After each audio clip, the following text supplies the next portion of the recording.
নমস্কার, কণিকা রেসিপিতে সবাইকে স্বাগত। আবার আমি চলে এসেছি একটা নতুন রেসিপি নিয়ে। আজকের আমি বেসন ও সুজি দিয়ে দারুণ লোভনীয় লাড্ডু রেসিপি আপনাদের সঙ্গে শেয়ার করব। আর এই রেসিপিটা আপনারা সহজে বাড়িতে বানিয়ে নিতে পারবেন, আর খেতে হবে একদম মতিচুর লাড্ডুর মতো। আর আমার এই ভিডিওটা প্রথম থেকে শেষ পর্যন্ত দেখার অনুরোধ রইল। রেসিপিটি ভালো লাগলে প্লিজ একটা কমেন্টের মাধ্যমে জানাতে ভুলবেন না। আর আমার চ্যানেলটি যারা এখনও পর্যন্ত সাবস্ক্রাইব করেনি, প্লিজ চ্যানেলটিকে সাবস্ক্রাইব করবার অনুরোধ রইল। পাশে থাকা বেল আইকনটি প্রেস করে দেবেন। তাহলে চলুন দেখে নেওয়া যাক আজকের রেসিপি। এখানে আমি একটা মিক্সিং বোল নিয়েছি, ওর মধ্যে নিয়ে নিলাম হাফ কাপ বেসন, আর ওর মধ্যে দিয়ে দিচ্ছি 4 চামচ সুজি, আর দিয়ে দেব 2 চামচ গুঁড়ো দুধ। ওর মধ্যে দিয়ে দিচ্ছি 1 চামচ ঘি। সমস্ত উপকরণগুলো ভালো করে মিশিয়ে নেব। দিয়ে দিলাম স্বাদ অনুযায়ী লবণ। যে কোনো মিষ্টিতে একটু লবণ দিলে তার টেস্টটা ভালো হয়। দিয়ে দিলাম আরও 1 চামচ ঘি। এখানে আমি মোট 2 চামচ ঘি দিয়ে দিলাম। ভালো করে ময়ান করে নিচ্ছি।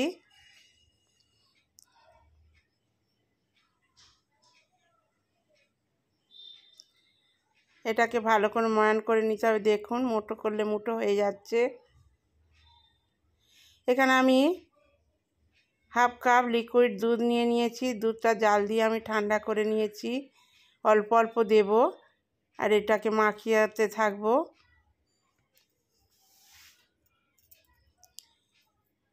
এটা একটা চটচটে হবে, চটচটে ভাব হবে। এটাকে আমি একটু নরম করে মাখাবো, কারণ এর মধ্যে সুজি দেওয়া আছে। সুজিটা অনেকটা শক্ত হয়ে যাবে, সেই জন্য এটাকে একটু নরম করে মাখাতে হবে।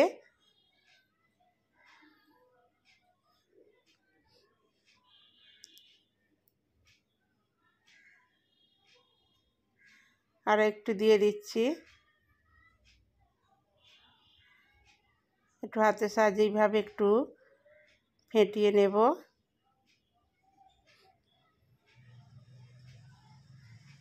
দেখুন এই রকম চটচটে হবে, আর এই রকম নরম হবে। এখন এটাকে আমি ঢাকনা দিয়ে রেখে দিচ্ছি। এখানে আমি গ্যাসের উপর কড়া বসিয়ে দিয়েছি। ওর মধ্যে দিয়ে দিচ্ছি 2 চামচ ঘি।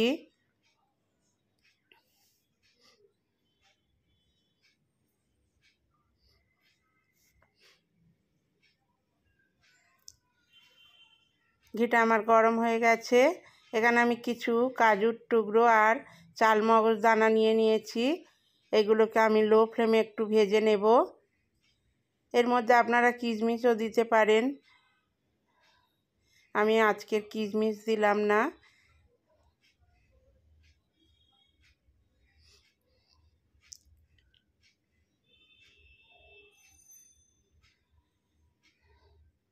এটাকে আমি লো ফ্লেমে ভেজে নিয়েছি, হয়ে গেছে। এগুলোকে আমি তুলে নিচ্ছি।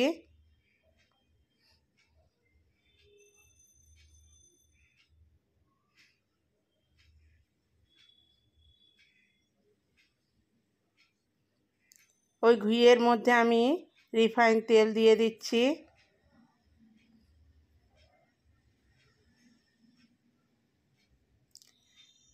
যে মিশ্রণটা করে রেখেছিলাম, দেখুন অনেকটা শক্ত হয়ে গেছে।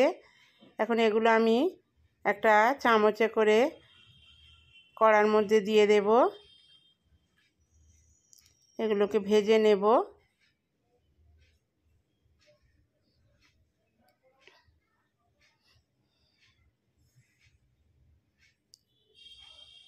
আপনারা এই লাড্ডুটা একবার বানিয়ে দেখবেন, ভালো লাগবে। আপনারা বুঝতেই পারবেন না যে বেসন আর সুজি দিয়ে বানানো হয়েছে। এরকম হাত দিয়েও দিতে পারেন। এগুলোকে উল্টে পাল্টে ভেজে নিতে হবে।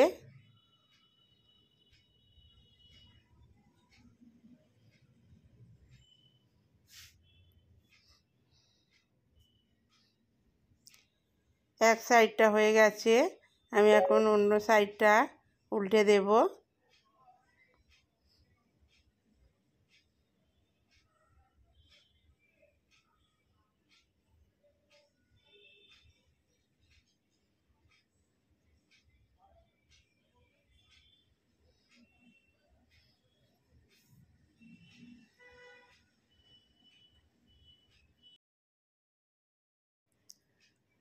এইভাবে উল্টে পাল্টে ভেজে নিতে হবে।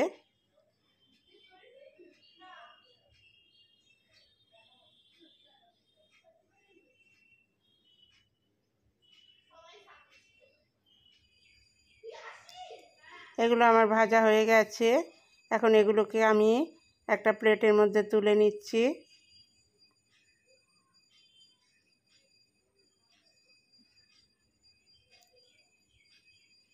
ততক্ষণ ওগুলো ঠান্ডা হোক। এখন আমি একটা চিনির সিরা তৈরি করে নেব। যে কাপে করে আমি বেসন নিয়েছিলাম সেই কাপে করেই আমি চিনি নিয়ে নিলাম। যতটা চিনি নিয়েছি তার হাফ আমি জল দিয়ে দিলাম। এটাকে আমি 2 মিনিট ফুটিয়ে নেব। দিয়ে দিলাম সামান্য কেশরি কালার, ফুড কালার।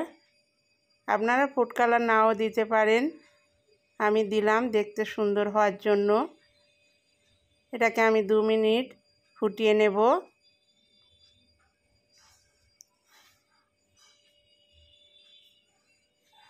দু মিনিট আমি ফুটিয়ে নিয়েছি। এখন এটাকে নামিয়ে আমি এক সাইডে ঠান্ডা হতে দেব। এগুলো আমার ঠান্ডা হয়ে গেছে।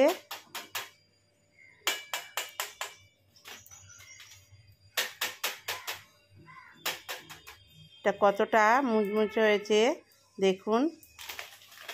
এগুলোকে আমি এইভাবে টুকরো টুকরো করে নেব।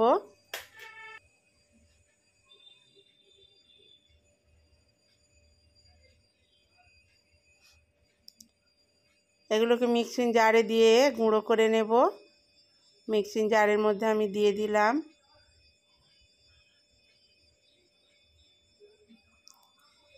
গুঁড়ো হয়ে গেছে, আমি একটা মিক্সিং বোলের মধ্যে ঢেলে নিচ্ছি।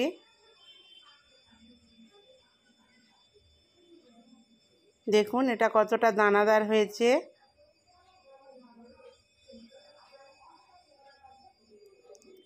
এখন যে কাজু আর চালমগজ দানাটা ভেজে রেখেছিলাম সেটা ওর মধ্যে দিয়ে দিচ্ছি। দিয়ে ভালো করে মিশিয়ে নেব।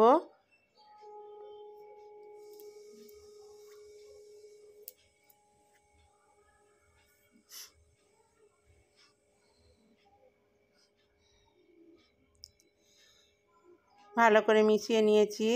যে চিনির শিরাটা তৈরি করে রেখেছিলাম এরম আঙুল ডোবালে আঙুল ডোবানো যাবে, এই রকম গরম অবস্থা নিতে হবে। আপনাদের যদি চিনির শিরাটা ঠান্ডা হয়ে যায় তাহলে হালকা গরম করে নেবেন।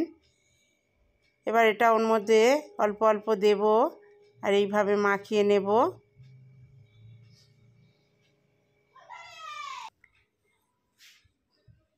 এইভাবে আমি অল্প অল্প দেব, এটাকে ভালো করে মাখিয়ে নেব।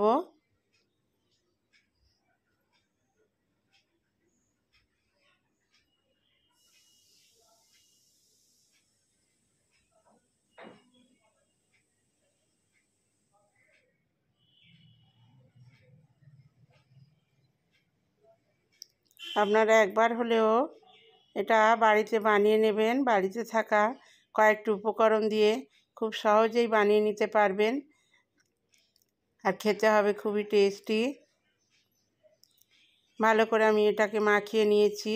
এখন হাতের মধ্যে একটু ঘি মাখিয়ে নিলাম। লাড্ডুগুলো আমি তৈরি করে নেব।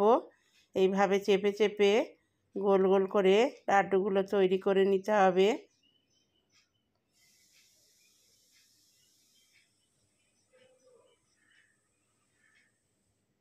দেখুন আরও একটা করে দেখাচ্ছি।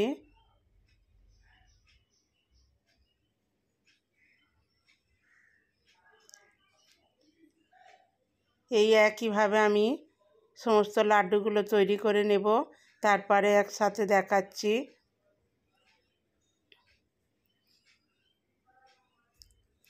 সমস্ত লাড্ডুগুলো আমার রেডি হয়ে গেছে। দেখুন আশা করি আমার এই রেসিপিটি আপনাদের ভালো লাগবে। ভালো লাগলে একটা লাইক দেবেন আর কমেন্টের মাধ্যমে জানাতে ভুলবেন না। একটা লাড্ডু আমি ভেঙে দেখাচ্ছি। আমি আমার ভিডিওটা আজকের মতো এই পর্যন্ত শেষ করলাম। আগামী পর্বে আবার একটা নতুন ভিডিও নিয়ে চলে আসব। ততক্ষণে আপনারা সবাই ভালো থাকবেন, সুস্থ